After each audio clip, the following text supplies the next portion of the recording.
illallah Muhammed Habibullah, la ilahe illallah Muhammed Resulullah, la ilahe illallah Muhammed Habibullah.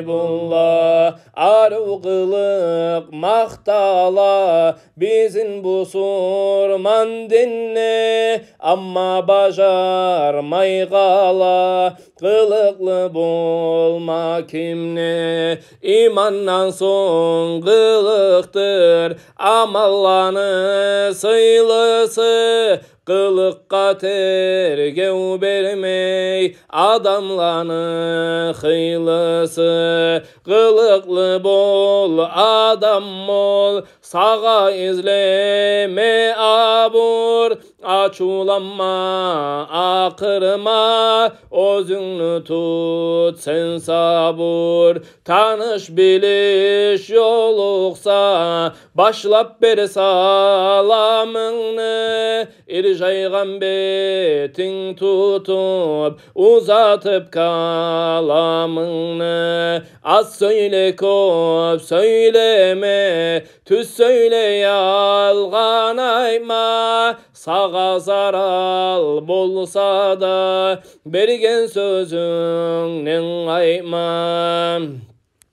Çomarlık kılıklanı bidir bile Musan, çomart bul yesinni sen raziligin söye Musan. Arek bulmaktan maktan, maktanu erşi kılık, men olayman men bulay demek adam gayılık. Menlik ulluluk yalnız bir Allah'a yaraşa, yüreği ullu adam iblis mulan yanaşa. Safarda ya da işte başkalara sallama, sen et yoldaşlarını kulluk çetip kollama.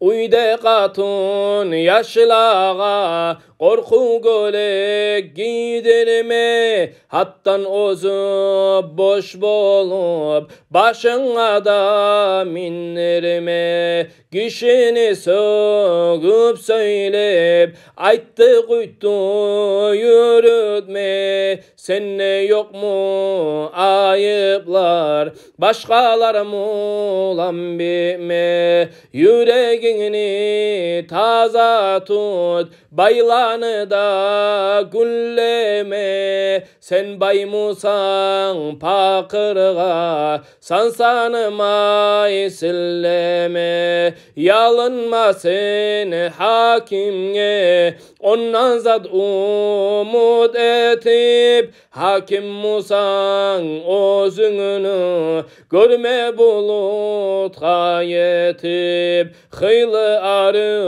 kılıklar eskerildi nazmuda, Allah tevfik bergenge köp tügüldür azı buda.